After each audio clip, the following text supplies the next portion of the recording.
Hello everyone, you are welcome to Apexi learning. Apexi learning में आप सभी का स्वागत है।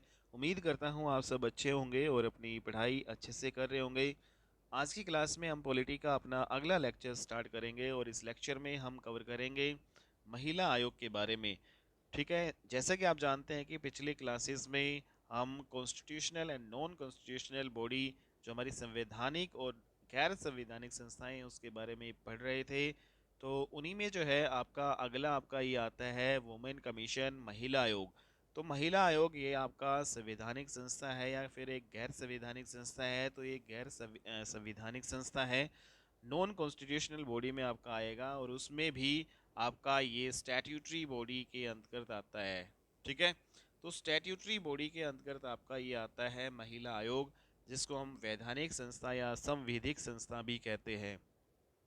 तो वैधानिक संस्था या संवैधिक संस्था क्या होता है? जो संसद के कानून के द्वारा जो संस्थाएं बनाई जाती है उनको हम वैधानिक या संवैधानिक संविधिक संस्था या स्टैट्यूटरी बॉडी हम कहेंगे। ठीक है, जो संस्थाएं हमारे संविधान में ऑलरेडी है उनको हम संवैधानिक संस्था कहेंगे, कॉन्स्टिट्यूशनल बॉडी। तो ये नॉन कॉन्स्टिट्यूशनल बॉडी आपका है महिला आयोग, वुमेन कमीशन। तो ये वुमेन कमीशन अगर हम बात करें इसकी, तो ये कब आया था? महिला आयोग जो है, महिला संरक्षण अधिनियम 1990 में आया।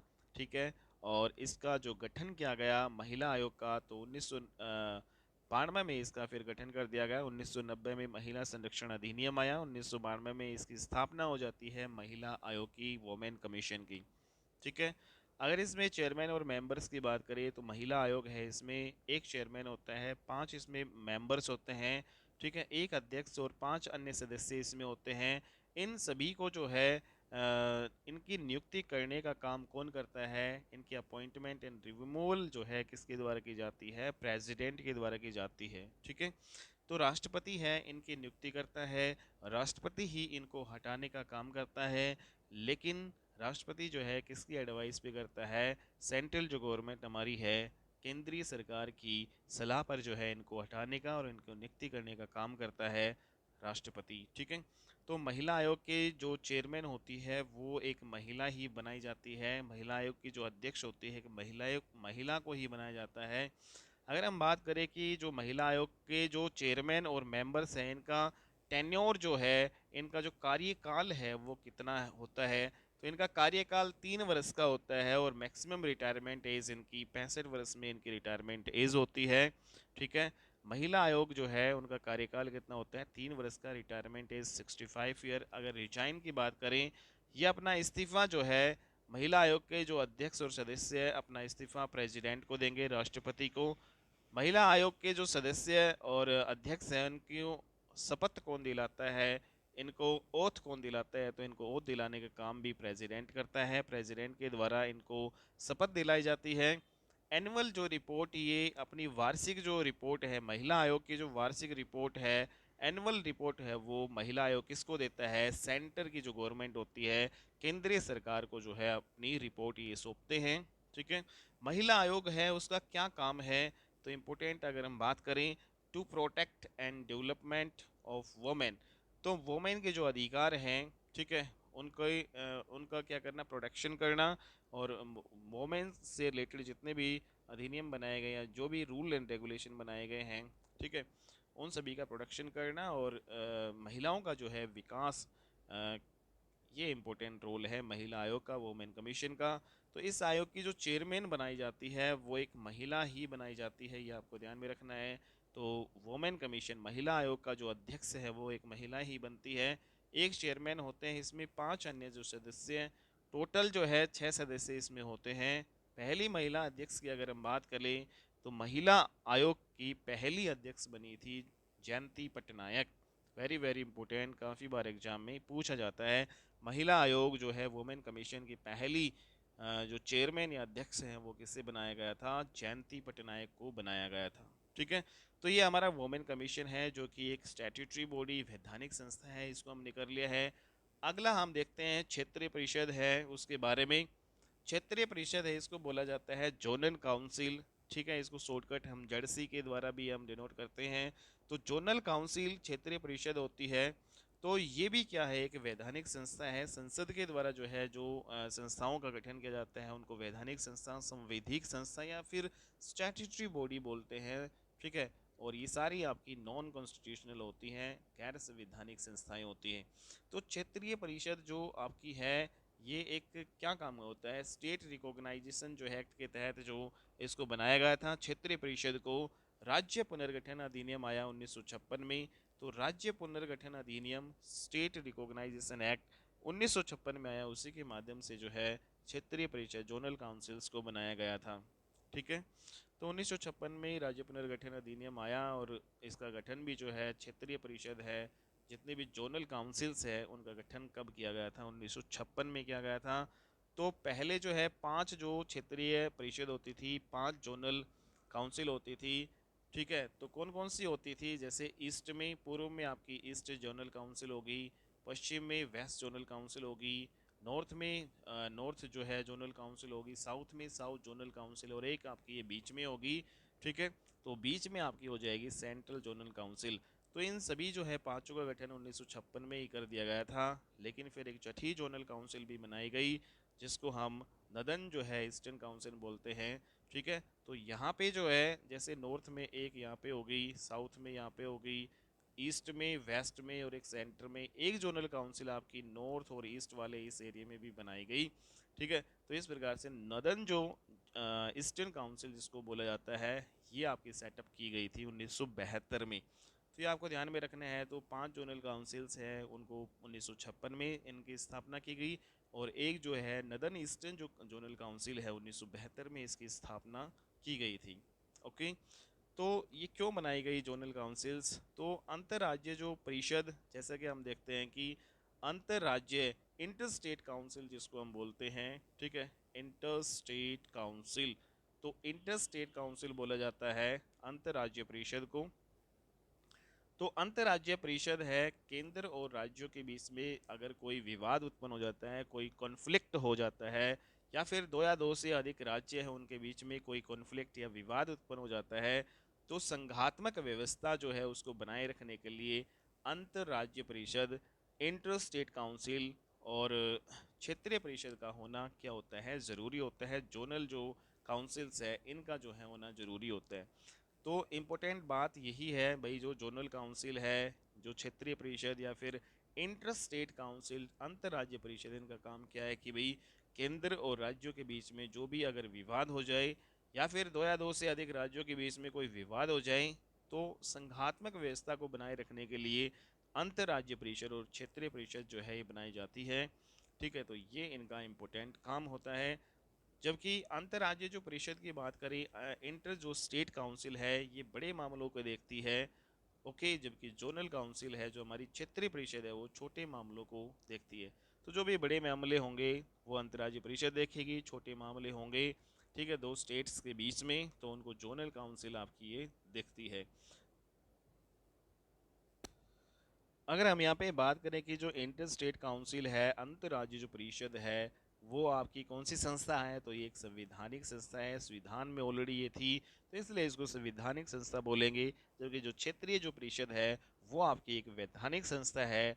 ठीक है, एक स्टैट्यूटरी बॉडी है, संसद के द्वारा गठन की जाती है, तो इसलिए इसको क्या कहेंगे, क्षेत्रीय परिषद। तो ये इन दोनों के बीच में डिफरेंस भी आपको पता चल गया, इनका काम भी पता चल गया। ठीक है, तो ये हम देख लेंगे। तो जैसा कि हमने देखा 1956 में इन 5 जो है जोनल काउंसिल्स का गठन किया गया, east zonal council, west zonal council, north zonal council, south zonal council और सेंटर में सेंट्रल जोनल काउंसिल। जबकि एक आपकी जो ये 1976 में नदन ईस्टर्न जो है जोनल काउंसिल बनाई गई। इन सभी जो है जोनल काउंसिल्स जो है जो भी जोनल काउंसिल आती है इसमें जो सभी में जो है सीएम शामिल होते हैं। ठीक है, तो जो भी जोनल काउंसिल ये 6 की 6 होती है, इनमें सीएम भी एक सदस्य होता है। जो सीएम, जो चीफ मिनिस्टर होता है सभी स्टेट्स का, मुख्यमंत्री होता है, वो क्या होता है, एक सदस्य के रूप में आपका ये होता है। और इन सभी जोनल काउंसिल का जो चेयरमैन है वो किसको बनाया जाता है, चेयरमैन बनाया जाता है भाई गृह मंत्री का। ठीक है, तो गृह मंत्री को चेयरमैन बनाया जाता है इन जोनल काउंसिल्स का। तो ये बात आपको ध्यान में रखनी है कि जो जोनल काउंसिल आपकी ये 6 होती है, इनमें 6 की 6 जोनल काउंसिल का जो चेयरमैन बनाया जाता है, अध्यक्ष बनाया जाता है, वो किसे बनाया जाता है? केंद्र सरकार में जो गृह मंत्री होता है, ठीक है, जो होम मिनिस्टर होता है उसको बनाया जाता है। और जो इसमें जो सदस्य बनते हैं वो कौन बनते हैं? सीएम बनते हैं। सभी स्टेट्स के जो मुख्यमंत्री होते हैं उनको बनाया जाता है। तो सभी राज्यों के जो मुख्यमंत्री होते हैं अपने अपने जो है जोनल काउंसिल में मेंबर होते हैं, ठीक है। तो ये आप ध्यान में रखना है। तो नॉर्थ जोनल काउंसिल में जो जो आपके मुख्यमंत्री होंगे वो इनके सदस्य होंगे। तो इस प्रकार सभी राज्यों के जो सीएम है वो अपने अपने जोनल काउंसिल में मेंबर होते हैं। और इसका जो अध्यक्ष किसे कहा जाता है? अध्यक्ष इसका बनता है सेंटर का गृह मंत्री या फिर होम मिनिस्टर जो है हम कह सकते हैं, ठीक है। तो क्षेत्रीय परिषद है, इसके कार्य के बारे में हमने देख लिया कि केंद्र और राज्यों के बीच में अगर कोई विवाद उत्पन्न हो जाता है, ठीक है, या फिर दो या दो से अधिक राज्यों के बीच में कोई विवाद उत्पन्न हो जाता है तो उनको दूर करने के लिए ही क्षेत्रीय परिषद का गठन किया जाता है, ठीक है। तो जोनल काउंसिल इसको हम बोल सकते हैं, ठीक है। तो जोनल काउंसिल है या क्षेत्रीय परिषद का कार्य क्या है? अगर स्टेट और सेंटर के बीच में या फिर दो स्टेट के बीच में अगर कोई कॉन्फ्लिक्शन हो जाता है तो उस कॉन्फ्लिक्शन को जो है दूर करने के लिए क्षेत्रीय परिषद का गठन किया जाता है। ये हमने देख लिया। अगली जो है हम संस्था के बारे में हम देखेंगे, राष्ट्रीय अल्पसंख्यक आयोग के बारे में, जिसको हम शॉर्टकट में एनएमसी बोलते हैं, नेशनल माइनॉरिटी कमीशन इसका हम बोल सकते हैं। तो राष्ट्रीय अल्पसंख्यक आयोग या नेशनल माइनॉरिटी जो कमीशन है एक कैसी संस्था है? क्या ये संवैधानिक संस्था है या फिर गैर संवैधानिक संस्था है? तो ये आपकी गैर संवैधानिक संस्था है। जो संस्थाएं हमारी जो कॉन्स्टिट्यूशन, हमारे जो संविधान में ऑलरेडी होती है उनको संवैधानिक संस्था बोलते हैं, और जो ऑलरेडी नहीं होती है उनको गैर संवैधानिक संस्था बोलते हैं। और जो गैर संवैधानिक संस्था हैं वो भी दो प्रकार की आपकी होती है, एक कार्यकारी संस्था और एक वैधानिक संस्था। तो उसी में जो है आपका अल्पसंख्यक जो आयोग है, राष्ट्रीय अल्पसंख्यक आयोग, ये आपका वैधानिक संस्था में आएगा, ठीक है। 1992 में जो है अल्पसंख्यक संरक्षण अधिनियम आया 1992 में, और इसी अधिनियम के तहत जो है 1993 में इस राष्ट्रीय अल्पसंख्यक आयोग का गठन कर दिया गया था। तो ये आपको ध्यान में रखना है कि भाई राष्ट्रीय अल्पसंख्यक आयोग है, इसका अधिनियम कब आया? 1992 में। और इस आयोग का गठन कब किया गया? 1993 में, इसी अधिनियम के तहत।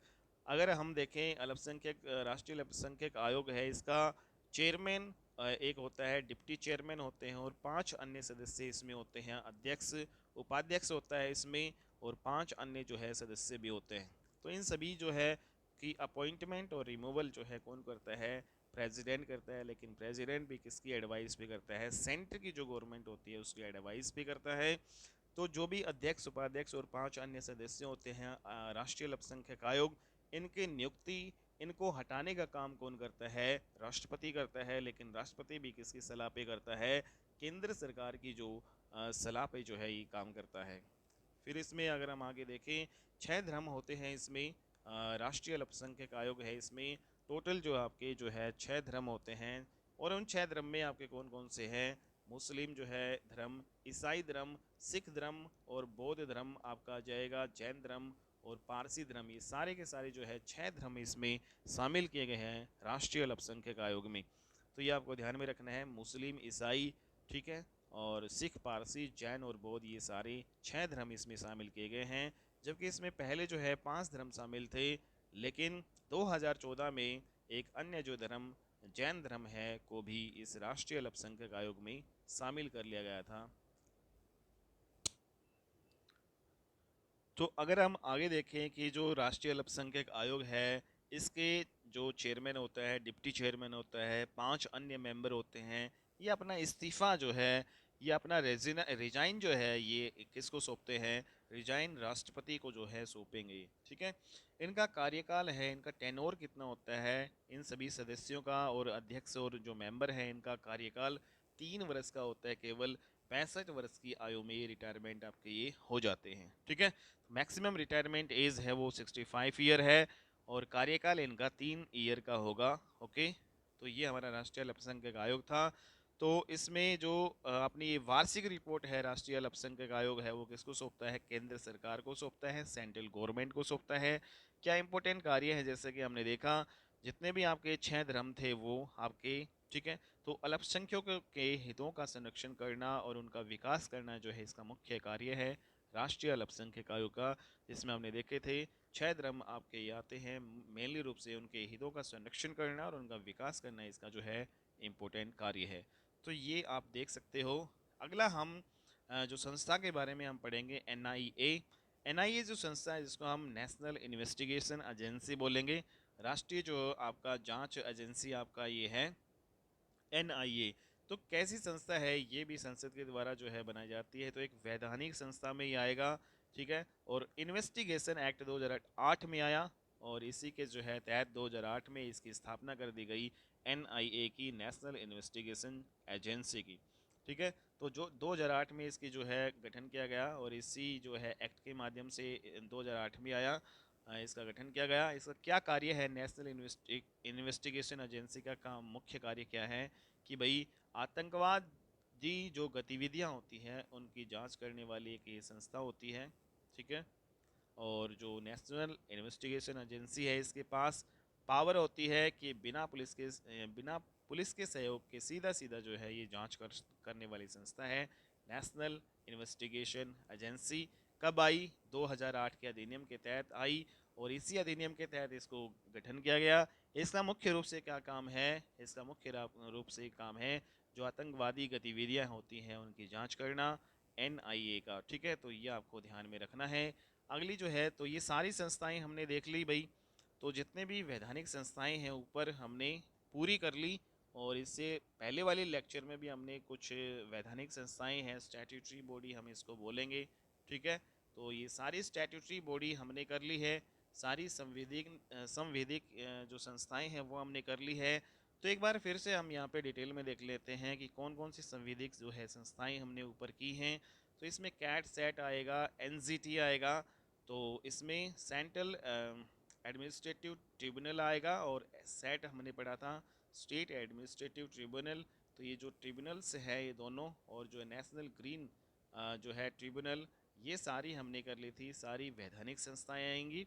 तो वो डायरेक्ट क्वेश्चन आपका आ सकता है कि भाई जैसे आपका NGT आ जाएगा, तो NGT किस प्रकार की संस्था है? संवैधानिक संस्था है, या फिर वैधानिक संस्था है, या फिर इसमें कार्यकारी संस्था है, या फिर इनमें से कोई नहीं? तो हमें पता है कि भाई जो NGT है ये आपकी एक वैधानिक संस्था है, संसद के द्वारा बनाई जाती है, ठीक है। और गैर संवैधानिक संस्था भी आपकी ये हो जाएगी, ठीक है। और इसमें अगर हम बात करें उसके अलावा जो वैधानिक संस्थाएं कौन सी हैं, RBI है, नाबार्ड है, सेबी है, ट्राई है, इडाई है, ये सारी की सारी जो है आपकी क्या हैं, वैधानिक संस्थाएं हैं। और ये जो टोटल ये आपकी ये है, ये जो 5 है ये वैधानिक संस्था तो है ही है, इसके अलावा ये रेगुलेटरी बॉडी भी है, विनियामक संस्थाएं भी इनको बोला जाता है। किस किसको? RBI को, नाबार्ड को, सेबी को, ट्राई को और इडाई को, ये सभी रेगुलेटरी बॉडी भी हैं, विनियामक संस्थाएं हैं। विनियामक संस्थाएं अर्ध जो है आपकी ये विधायी शक्तियां ये रखती है, ठीक है। तो इसमें जो आपकी जो RBI है, जैसे हम देखें कि भाई 1935 में इसका गठन किया गया, नाबार्ड है ये इसका गठन किया गया 1982 में, सेबी का जो गठन किया गया 1988 में, ट्राई का गठन किया गया 1997 में, और फिर एडाई का जो है गठन 2000 में किया गया, ठीक है। तो ये सारी विनियामक संस्थाएं भी हैं, रेगुलेटरी बॉडी हैं, ये आपको ध्यान में रखना है, डायरेक्ट क्वेश्चन यहाँ पे आता है, ठीक है। और तो हम देखें तो इसमें जो बैंकिंग सेक्टर को रेगुलेट करने वाली जो अथॉरिटी है वो RBI है, ये नाबार्ड नेशनल जो ये आपका हो जाएगा, ठीक है। तो रूरल एंड ग्रामीण जो आपकी ये हो जाएगी, और इसमें से भी है security exchange board of India, ठीक है। तो इसको रेगुलेट करने का यहाँ पे काम करती है ट्राई, जिसमें telecom regulatory authority of India telecom sector को रेगुलेट करने का काम करती है। इडाई जो है insurance regulatory development authority of India, तो ये आपका इंश्योरेंस को रेगुलेट करने का काम करती है। सारी की सारी ये रेगुलेटरी जो है संस्थाएं हैं, विनियामक संस्थाएं हैं, इनका गठन आपको ध्यान में रखना है, ठीक है। नेक्स्ट अब हम पढ़ेंगे, हमारा बच गया है कार्यकारी संस्थाएं। तो जो भी एग्जीक्यूटिव बॉडी है उनको हम करेंगे, ठीक है। तो हमने अभी तक जो है क्या क्या पढ़ा है कि भाई जो संवैधानिक जो संस्थाएं हैं जो संवैधानिक संस्थाएं हैं, यहाँ पे एक बार हम फिर से देख लेते हैं। संवैधानिक जो संस्थाएं हैं उनको हमने देख लिया है, ठीक है। तो दो प्रकार की संस्थाएं होती हैं आपकी, एक संवैधानिक, ठीक है, एक संवैधानिक आपकी संस्था होती है और दूसरी आपकी होती है गैर संवैधानिक संस्था। तो संवैधानिक और गैर संवैधानिक संस्थाएं होती हैं। संवैधानिक संस्थाएं वो होती हैं जो ऑलरेडी संसद में होती, जो ऑलरेडी हमारे संविधान में होती हैं, ठीक है। गैर संवैधानिक संस्थाएं आपकी दो होती हैं भाई, ठीक है। एक आपकी होती है कार्यकारी संस्थाएं, ठीक है, कार्यकारी संस्थाएं, और एक होती है आपकी वैधानिक संस्थाएं। तो ये दो प्रकार की आपकी होती है। तो हमने संवैधानिक संस्थाएं सभी पढ़ ली हैं, वैधानिक संस्थाएं जिनको स्टैट्यूटरी बॉडी भी बोला जाता है, ये सारा कवर कर लिया है। अब हम पढ़ेंगे कार्यकारी संस्थाओं के बारे में, जिसको एग्जीक्यूटिव बॉडी भी बोला जाता है, ठीक है। तो ये एग्जीक्यूटिव बॉडी होती है।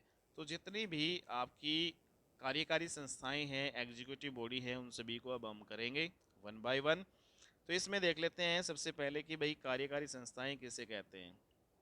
तो जो सरकार या सरकार के किसी मंत्रालय के द्वारा बनाई जाती हैं, उनको कार्यकारी संस्थाएं या एग्जीक्यूटिव बॉडी हम बोलते हैं उनको। तो बात आती है कि कौन कौन सी कार्यकारी संस्थाएं हैं। तो यहाँ पे नीचे दी गई हैं सारी कार्यकारी संस्थाएं हैं। नीति आयोग, जिसको हम पहले योजना आयोग भी कहते थे, ठीक है। नीति आयोग को पहले क्या कहते थे हम, योजना आयोग कहते थे, ओके। और इसके अलावा राष्ट्रीय विकास परिषद है, नेशनल डेवलपमेंट काउंसिल है। राष्ट्रीय Ekta Parishad, NIC, national integration council. विधि आयोग है। एसएससी है, जो स्टाफ सिलेक्शन कमीशन, जो हम देखते हैं सीजीएल आपकी सीपीओ जो भी ये भर्तियां वगैरह करवाती है, ठीक है, एमटीएस वगैरह, तो स्टाफ सिलेक्शन कमीशन करवाता है। तो ये भी आपकी क्या है, कार्यकारी संस्था है, सरकार के द्वारा बनाई जाती है। सीबीआई है, वो भी क्या है, क्राइम ब्यूरो इन्वेस्टिगेशन। तो ये सारी की सारी संस्थाएं आपकी क्या हैं, कार्यकारी संस्थाएं हैं, या फिर हम कहेंगे एग्जीक्यूटिव बॉडी आपकी ये आती है, ठीक है। तो इन सभी कार्यकारी संस्थाओं के बारे में हम डिटेल में हम देख लेते हैं वन बाय वन, इन सभी को करते हैं। तो सबसे पहले हम देखते हैं कि नीति आयोग के बारे में। तो नीति आयोग है, ये आपका पहले योजना आयोग इसको बोला जाता था, ठीक है। 2000 आपका 15 के बाद में फिर इस योजना आयोग का नाम जो है चेंज कर दिया गया और इसको नीति आयोग बना दिया गया, ये आपको ध्यान में रखना है।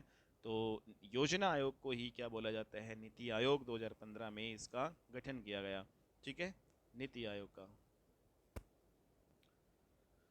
तो जो आपका नीति आयोग है, इसको हम थिंक टैंक बॉडी भी बोलते हैं, विचारधीन संस्था भी इसको कहा जाता है, ये आपको ध्यान में रखना है। थिंक टैंक बॉडी या फिर विचारधीन संस्था मीन्स योजनाओं की रूपरेखा को तैयार करता है ये योजना आयोग या नीति आयोग, इसलिए इसको थिंक टैंक बॉडी बोला जाता है।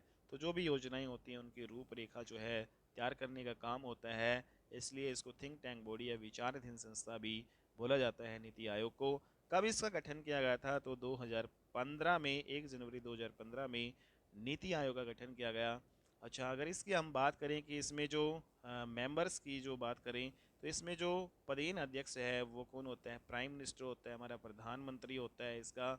नीति आयोग का अध्यक्ष अगर हम कहें, या फिर पदेन अध्यक्ष एक्स ऑफिशियो जो है चेयरमैन, इसका कौन बनता है, प्राइम मिनिस्टर बनता है, ठीक है भाई। तो जब तक सरकार रहेगी, ठीक है, जिस भी पार्टी की, तब जो प्रधानमंत्री रहेगा वही बनेगा। तो एक्स ऑफिशियो जो है चेयरमैन, परमानेंट हालांकि इसका नहीं होता, ठीक है। तो जो भी सरकार होगी, जिसका प्रधानमंत्री जो बनेगा जिस सरकार का, ठीक है, उसी का ही ये पदेन अध्यक्ष इसको बोला जाता है, एक्स ऑफिशियो चेयरमैन। तो नीति आयोग का अध्यक्ष अगर कौन होगा पूछा जाए, तो आपका प्राइम मिनिस्टर होता है। इसके अलावा नीति आयोग में जो है डिप्टी चेयरमैन आपका एक होता है, और इसमें जो मेंबर्स भी होते हैं, लेकिन दो प्रकार के इसमें सदस्य होते हैं, ठीक है। एक आपका फुल टाइम मेंबर्स होता है, एक आपके होते हैं एक्स ऑफिशियो मेंबर्स, ठीक है। तो एक तो पूरे समय के लिए सदस्य बनते हैं, और ये 2 से 3 होते हैं। एक जो एक्स ऑफिशियो जो हटते रहते हैं, जिनको पदेन सदस्य बोलते हैं, इसमें 4 होते हैं। और जो इन पदेन जो है सदस्य हैं, इनमें आपके मंत्री भी होते हैं। तो बात अगर हम आगे करें, तो इसमें जो deputy chairman and full time members को अपॉइंट एंड रिमूवल जो है इनकी कौन करता है, प्राइम मिनिस्टर करता है। तो जो भी डिप्टी चेयरमैन इसका होता है, और जो फुल टाइम मेंबर जो 2 या 3 जो होते हैं, ठीक है। तो डिप्टी चेयरमैन जो नीति आयोग का जो उपाध्यक्ष होता है, और इसके जो फुल टाइम मेंबर होते हैं, ठीक है, इन सभी को नियुक्त करने का काम कौन करता है, प्रधानमंत्री करता है। और इनको हटाएगा भी कौन, प्रधानमंत्री ही इनको हटाता है, ठीक है। लेकिन जो बच गए आपके एक्स ऑफिशियो मेंबर्स, ठीक है, जो पदेन सदस्य होते हैं, जो पदेन सदस्य होते हैं वो सारे क्या होते हैं, वो मंत्री होते हैं, ठीक है। तो एक्स ऑफिशियो मेंबर्स होते हैं वो क्या होते हैं, मंत्री होते हैं। ये पीएम पर डिपेंड करता है कि इसे कि भाई किसको एक्स ऑफिशियो मेंबर्स बनाया जाएगा, तो ये प्रधानमंत्री के ऊपर डिपेंड करता है। तो जो पदेन सदस्य होते हैं वो आपके कौन से होते हैं, वो उनमें जो मंत्री होंगे, ठीक है। तो नीति आयोग है, इसका क्या कार्य है, तो एक दीर्घकालिक नीतियां ये बनाता है और यह सहकारी संघवाद को बढ़ावा देता है। मीन्स केंद्र और राज्य में जो है समन्वय स्थापित करने का काम करता है नीति आयोग। सहकारी संघवाद को बढ़ावा देता है, एक दीर्घकालीन नीतियाँ बनाता है नीति आयोग, ठीक है। और सेंटर और जो स्टेट में जो कोरिलेशन का जो है काम करता है, केंद्र और राज्यों के बीच में समन्वय स्थापित करता है, ठीक है। नेक्स्ट अगर हम बात करें जो आपकी सस्टेनेबल डेवलपमेंट जो गोल्स वाली जो इंडेक्स या रिपोर्ट होता है इंडिया की, उसको जो है नीति आयोग ही जारी करता है। नीति आयोग अपनी रिपोर्ट है वो किसको देता है, ये केंद्र सरकार को सौंपता है अपनी रिपोर्ट। तो ये आपको ध्यान में रखना है, ठीक है। तो अगर हम डिप्टी जो चेयरमैन की अगर इसकी बात करें, जो उपाध्यक्ष होता है नीति आयोग का, तो नीति आयोग का जो डिप्टी चेयरमैन होता है फुल टाइम मेंबर होता है, ठीक है। तो ये फुल टाइम मेंबर्स होते हैं जो कि तीन और दो या तीन होते हैं आपके नीति आयोग के फुल टाइम मेंबर्स। तो इसका डिप्टी जो चेयरमैन है वो फुल टाइम मेंबर होता है और ये किसको देखता है, नीति आयोग का देखता है। जो भी डिप्टी चेयरमैन होगा उसको कैबिनेट मंत्री का दर्जा मिल जाता है, ठीक है। जैसे सेंटर में कैबिनेट मंत्री होते हैं, ठीक है। तो उसी प्रकार जो नीति आयोग का जो डिप्टी चेयरमैन या नीति आयोग का जो उपाध्यक्ष होता है उसको सेंटर में जो मंत्री होते हैं ना उसके बराबर जो है उसको दर्जा मिल जाता है, ठीक है। ये इस बात को आपको ध्यान में रखना है। तो इस प्रकार से हम कह सकते हैं कि भाई जो एक कैबिनेट मंत्री होते हैं उसके पास जो भी सारी सुविधाएं होती हैं वो की सारी जो है डिप्टी चेयरमैन को भी दी जाती। तो कहने का मतलब ये है कि जो सेंटर का जो कैबिनेट मंत्री होता है, सेंटर में जो मंत्री होता है ना उसके बराबर जो है नीति आयोग का उपाध्यक्ष होता है, ठीक है।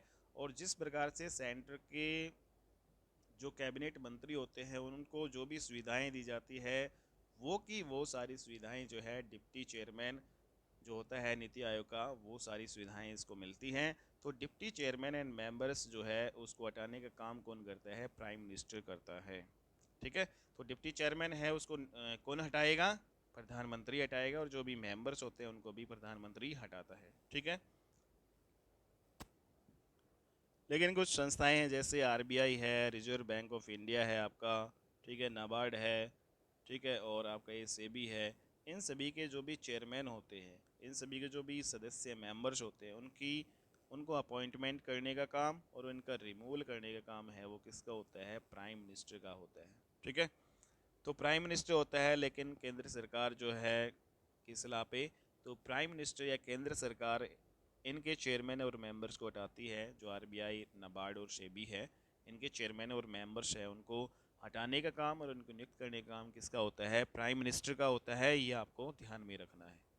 अगला हम पढ़ेंगे राष्ट्रीय विकास परिषद के बारे में, जिसको हम एनडीसी बोलते हैं, नेशनल डेवलपमेंट काउंसिल।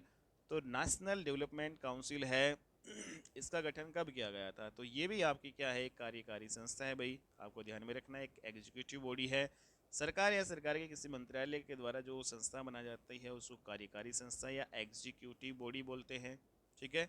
तो एग्जीक्यूटिव बॉडी या कार्यकारी संस्था। अच्छा, राष्ट्रीय विकास परिषद है एनडीसी, इसका गठन कब हुआ था, 1952 में इसका गठन हुआ था। इसका जो चेयरमैन कौन होता है, राष्ट्रीय विकास परिषद का चेयरमैन भी कौन होता है, प्रधानमंत्री होता है। जैसे नीति आयोग का चेयरमैन है प्रधानमंत्री होता है, उसी प्रकार राष्ट्रीय विकास परिषद, ठीक है, और राष्ट्रीय एकता परिषद का भी चेयरमैन कौन होता है, प्रधानमंत्री होता है, ठीक है।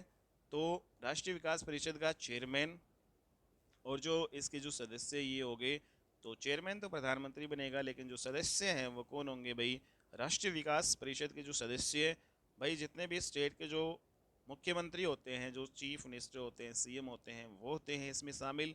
दूसरे, इसमें जितने भी यूनियन टेरिटोरीज़ हैं, हमारी केंद्र शासित जो प्रदेश हैं, उसमें या तो सीएम होगा या फिर लेफ्टिनेंट जो गवर्नर होता है, ठीक है।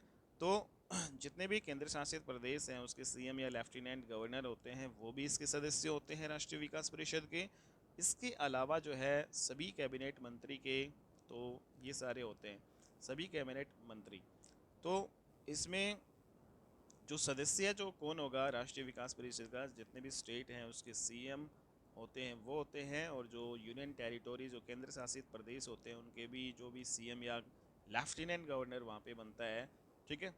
तो वो सारे के सारे क्या होते हैं इस राष्ट्रीय विकास परिषद के सदस्य हैं, जबकि इस राष्ट्रीय विकास परिषद का चेयरमैन कौन होता है, प्रधानमंत्री, ठीक है। तो क्या काम है होता है इसका राष्ट्रीय विकास परिषद का, तो इसका काम होता है भाई सामाजिक आर्थिक नीतियों का मूल्यांकन करना होता है। और इसके अलावा जो है नेशनल डेवलपमेंट जो काउंसिल की मीटिंग जो होती है, एनडीसी की जो मीटिंग होती है, तो इस मीटिंग में जो पीएम है राज्यों के सीएम के साथ मीटिंग करते हैं, ठीक है। जो प्रधानमंत्री है जितने भी स्टेट के सीएम हैं उनके साथ मीटिंग लेते हैं एनडीसी की जो मीटिंग होती है उसमें। और इसमें जो पीएम होता है वो सभी कैबिनेट जो सेंटर के कैबिनेट मंत्री होते हैं, मुख्यमंत्री उसमें शामिल होते हैं। ये हमने देख लिया कि भाई जो नेशनल डेवलपमेंट काउंसिल है उसमें कौन कौन शामिल होता है, उसमें आपका प्रधानमंत्री होगा, और जितने भी स्टेट है जितने भी स्टेट के मुख्यमंत्री होंगे वो होंगे, और सेंट्रल कैबिनेट मंत्री इसमें होते हैं, ठीक है। जैसा कि हमने देखा है एक एग्जीक्यूटिव बॉडी है, कार्यकारी संस्था है नेशनल डेवलपमेंट काउंसिल, और इसको कभी भी सरकार जो है ख़त्म कर सकती है, तो ये भी आप ध्यान रखना। अगली जो संस्था के बारे में हम पढ़ेंगे उसका नाम है राष्ट्रीय Ekta Parishad, national integrity council. और ये जो है आपके ये गठन की गई थी 1962 में, ठीक है। 1962 में इसका गठन किया गया था। कौन सी संस्था है, एक कार्यकारी संस्था है, एक एग्जीक्यूटिव बॉडी है, सरकार या सरकार के किसी मंत्रालय द्वारा जो है इसका गठन किया जाता है राष्ट्रीय एकता परिषद। काम क्या है इसका, देश में एकता और अखंडता है उस पर फोकस करना इसका मुख्य रूप से काम होता है। राष्ट्रीय एकता परिषद है उसका चेयरमैन की बात करें तो इसका चेयरमैन भी कौन बनता है, प्रधानमंत्री। कौन से मेंबर्स इसमें सदस्य कौन होंगे राष्ट्रीय एकता परिषद में, जो सदस्य होते हैं जितने भी स्टेट हैं उनके सीएम होते हैं, और जो आपकी यूटीज बच गई आपकी जो केंद्र शासित प्रदेश होते हैं यूनियन टेरिटोरी, उसके में जो भी सीएम या लेफ्टिनेंट गवर्नर जो बनेगा, तो वो सारे के सारे इसमें सदस्य होते हैं। अध्यक्षता इसकी जो है राष्ट्रीय एकता परिषद की अध्यक्षता कौन करता है, प्रधानमंत्री। अगली हम संस्था के बारे में पढ़ेंगे सीबीआई के बारे में, जिसको हम क्राइम ब्यूरो इन्वेस्टिगेशन बोलते हैं। और ये आपकी एक कार्यकारी संस्था है जो सरकार या सरकार के किसी मंत्रालय के द्वारा ही इसका गठन किया गया है, तो इसलिए इसको कार्यकारी संस्था हम बोलेंगे। एक एग्जीक्यूटिव बॉडी आपकी ये हो जाएगी। तो सीबीआई है इसका गठन कब किया गया था, 1963 में इसका गठन किया गया था। किस कमेटी की सिफारिश के आधार पर जो है सीबीआई का गठन किया गया था, तो संथानम जो है कमेटी की सिफारिश के आधार पर 1963 में सीबीआई जो है का गठन किया गया था। और इसमें जो डायरेक्टर होता है सीबीआई का, जो डायरेक्टर होता है सीबीआई का, जो निदेशक होता है, उसकी नियुक्ति करने का काम जो है किसका है, सेंट्रल गवर्नमेंट का होता है, ठीक है। तो सेंट्रल गवर्नमेंट सीबीआई के जो डायरेक्टर को नियुक्त करती है और उसको हटाने का काम भी जो है किसका है, सेंट्रल गवर्नमेंट का होता है। तो सीबीआई एक इज़ रिस्पॉन्सिबल टू गवर्नमेंट, तो सरकार के प्रति ये उत्तरदायी होती है संस्था, ठीक है। सीबीआई है वो सरकार के प्रति उत्तरदायी होती है। CBI is a police body and arrest करने का इसके पास अधिकार होता है। तो सीबीआई के पास जो है क्या होता है, अरेस्ट करने का अधिकार होता है, ओके। तो पूरे जो है भारत में जो है एपेक्स जो इन्वेस्टिगेशन बॉडी आपकी ये होती है सीबीआई। तो सीबीआई का अपना कोई कोर्ट भी होता है एक, ठीक है, जिसको सीबीआई कोर्ट बोला जाता है। तो इसका एक कोर्ट होता है जिसको हम सीबीआई कोर्ट बोलते हैं। और पूरे भारत में जो इन्वेस्टिगेशन के मामले में सबसे बड़ी जो बॉडी है वो आपकी सीबीआई होती है। कहीं पर भी ये आपकी जांच कर सकती है पूरे भारत में। तो अपेक्स इन्वेस्टिगेशन बॉडी इसको बोला जाता है, ठीक है। और ये पूरे इंडिया में कहीं भी किसी भी स्टेट में जाकर ये जांच कर सकती है, काम कर सकती है। और इसका जो डायरेक्टर है, जो निदेशक है सीबीआई का, इसको अपॉइंट कौन करता है, तो इसको अपॉइंट जो है सेंट्रल की जो गवर्नमेंट करती है, लेकिन एक कमेटी बनाई जाती है, उसी के आधार पर जो है इस डायरेक्टर को चुना जाता है, डायरेक्टर निदेशक बनाया जाता है किसका, सीबीआई का। तो जो कमेटी होती है उसमें कौन कौन होते हैं, तो सीबीआई का जो डायरेक्टर जो है चुना जाता है एक कमेटी के द्वारा, जिसमें उस कमेटी में कौन होते हैं भाई, प्रधानमंत्री होगा। और जो अपोजिशन पार्टी होती है लोकसभा में, उसका जो लीडर होता है वो होगा। 3 जो है इसमें सदस्यों की कमेटी बनती है, तो एक जिसमें एक प्रधानमंत्री होता है और जो लोकसभा में जो अपोजिशन पार्टी होती है उसका लीडर होता है। और उसके अलावा इसमें chief justice of India, Bharat का मुख्य न्यायाधीश, या फिर उसकी जगह पे है जज ऑफ सुप्रीम कोर्ट भी हो सकता है। ठीक है, तो सुप्रीम कोर्ट का मुख्य न्यायाधीश या फिर जज जो है, न्यायाधीश हम कह सकते हैं। तो ये 3 सदस्य हैं, वो एक कमेटी बनाते हैं। तो इस कमेटी के आधार पर ये जो है सीबीआई का जो डायरेक्टर है, निदेशक है, उसको चुना जाता है, उसको नियुक्त किया जाता है। सीबीआई का काम क्या है, जैसा कि हमने देखा कि भाई ये करप्शन के रिगार्डिंग काम करती है। ठीक है, और स्कैम जो भी होते हैं, घोटाले होते हैं, उनमें जो है जांच करती है। जो भी इकोनॉमिक फ्रॉड हो जाते हैं, आर्थिक जो फ्रॉड हो जाते हैं, ठीक है, उनको उनके मामले पे काम करती है। कोई भी अगर मर्डर की मिस्ट्री हो, ठीक है, कोई भी मर्डर हो, ठीक है, और उसकी जो मिस्ट्री है खुल नहीं रही हो, तो उसको खोलने का काम करती है ये। चोरी डकैती अगर उसको काम करती है, ठीक है, तो जो भी पेचीदा मामला होता है उसकी देखरेख कौन करती है, सीबीआई करती है भाई। ठीक है, तो सीबीआई क्या होती है, ये पर्सनल मिनिस्ट्री है, कार्मिक मंत्रालय के अंडर ये काम करती है। तो कार्मिक मंत्रालय के अंडर ये काम करती है, ये आपने देख लिया। अगर हम बात करें जो सीबीआई है उसकी एकेडमी कहाँ पे है, सीबीआई एकेडमी तो गाज़ियाबाद में ये है। तो गाज़ियाबाद में है सीबीआई की एकेडमी है। ठीक है, नेक्स्ट अगर हम संस्था के बारे में देखें तो आपका विधि आयोग है, लॉ कमीशन हम इसको बोलेंगे। और लॉ कमीशन भी आपका क्या है, एक एग्जीक्यूटिव बॉडी है, कार्यकारी संस्था है, ये आपको ध्यान में रखना है भाई। ठीक है, विधि आयोग एक एग्जीक्यूटिव बॉडी है, सरकार या सरकार किसी मंत्रालय द्वारा बनाया जाता है। तो विधि आयोग जो है, लॉ कमीशन क्या है, एक कार्यकारी संस्था है। सबसे पहले विधि आयोग बना था 1834 में, और ये लॉर्ड मैकाले जो है इसके अध्यक्ष बनाए गए थे। तो पहले जो अध्यक्ष थे विधि आयोग के वो कौन थे, लॉर्ड मैकाले। और पहला जो विधि आयोग कब बना था, 1834 में ये बनाया गया था। और लॉर्ड मैकाले हैं, इन्होंने ही सबसे पहले आईपीसी, जिसको हम भारतीय दंड संहिता बोलते हैं, इन्होंने कहा था कि भाई एक आईपीसी होगी। तो सबसे पहले जो है आईपीसी की बात की थी। और फिर हमारा जो है आईपीसी फिर 1860 में जो है बनकर तैयार हो गया था। हमारा जो भारतीय दंड संहिता, इंडियन पैनल कोड, 1860 में जो है जाके बना। लेकिन हमारे देश जब आज़ाद हुआ तब पहली बार जो विधि आयोग जो है बनाया गया वो 1955 में बनाया गया था। और उसके अध्यक्ष बनाए गए थे सीतलवाड़, एमसी सीतलवाड़। ठीक है, तो आज़ादी के बाद में जो पहला विधि आयोग 1955 में बना और उसके अध्यक्ष कौन बनाए गए थे, एमसी सीतलवाड़, ये आपको ध्यान में रखना है। आज की डेट में अगर हम बात करें भाई, अब तो 2024 आपका चल रहा है। तो 2024 में जो आपका ये 22वां जो है विधि आयोग आपका ये है। तो अभी प्रेजेंट में जो है 22वां विधि आयोग चल रहा है और उसके अध्यक्ष आपके कौन होते हैं, पीएम होते हैं भाई। ठीक है, तो विधि आयोग है ये हमारा हो गया लॉ कमीशन, और इसमें जो प्रधानमंत्री आपके अध्यक्ष होता है। और 24वां आपका सॉरी यहाँ पे 2024 में 22वां जो आपका विधि आयोग आपका ये चल रहा है अभी फ़िलहाल। अध्यक्ष जो इसके और जो सदस्य होते हैं विधि आयोग के, इसकी अपॉइंटमेंट और इसकी रिमूवल जो है कौन करता है, सेंट्रल गवर्नमेंट। तो विधि आयोग का जो अध्यक्ष और सदस्य जो बनाए जा, इसमें जो सदस्य हैं उनकी नियुक्ति और उन हटाने का काम कौन करता है, केंद्रीय सरकार करती है। और यह विधि से रिलेटेड अपनी सलाह देता है, इसका काम है। तो विधि आयोग का जो है काम क्या है भाई, विधि से रिलेटेड जो भी चीज़ें हैं उनकी सलाह देता है। जैसे फॉर एग्जांपल की अगर हम बात करें भाई, लड़कियों की शादी की एज है 18 साल होनी चाहिए। ठीक है, तो इस टाइप के जो विधि के बारे में जो सलाह देता है, मत का अधिकार बढ़ा देना चाहिए। तो इस प्रकार के जो है जो भी आपके विधि से रिलेटेड जो भी सलाह है वो विधि आयोग देता है। और विधि आयोग अपनी वार्षिक रिपोर्ट है वो किसको सौंपता है, सेंट्रल गवर्नमेंट, केंद्रीय सरकार को सौंपता है। ओके, अगली हम संस्था के बारे में पढ़ेंगे, एसएससी, स्टाफ सिलेक्शन कमीशन जिसको हम बोलते हैं, जो सीजीएल, आपकी सीएचएसएल, और ये जो आपके एग्ज़ाम होते हैं ना, एमटीएस, सीपीओ, ठीक है, तो सी और डी ग्रुप के जो भी एग्ज़ाम होते हैं सेंटर लेवल पे, तो उसको जो है देखने का काम कौन करती है, एसएससी करती है। कार्यकारी संस्था एक एग्जीक्यूटिव बॉडी है, सरकार या सरकार के किसी मंत्रालय द्वारा बनाई जाए जो संस्था, उनको कार्यकारी संस्थाएं कहेंगे। एसएससी का गठन 1975 में किया गया था, ठीक है। लेकिन इसका नाम जो है एसएससी जो स्टाफ सिलेक्शन कमीशन पड़ा 1976 में, इसका गठन हुआ 1975 में। इसके जो चेयरमैन होते हैं, इसमें एक डिप्टी चेयरमैन भी होता है और इसमें मेंबर्स होते हैं।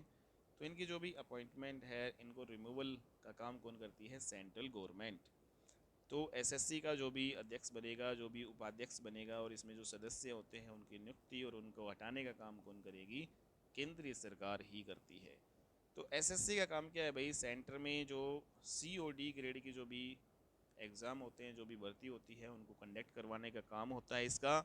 एक एग्जामिनेशन बॉडी है ये, एग्जामिनेशन एग्ज़ाम्स लेती है, ठीक है।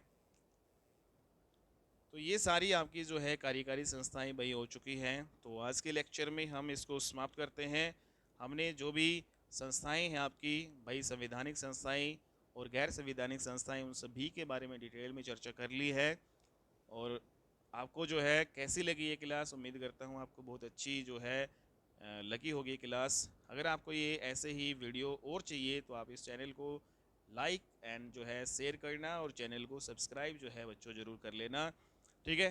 तो इस प्रकार जो भी आपकी जीके की क्लासेस आएंगी, चाहे हिस्ट्री हो, पॉलिटी हो, ज्योग्राफी, कोई भी जो है आपका सब्जेक्ट हो, उससे रिलेटेड हम यहाँ पे करवाएंगे, ठीक है। और इसके अलावा जो है कुछ टाइम बाद आपकी इंग्लिश, मैथ और रीजनिंग, इसके अलावा हिंदी जो है कि क्लासेस भी आपकी टाइम टू टाइम आती रहेंगी। तो उसके लिए आप थोड़ा सा वेट करो।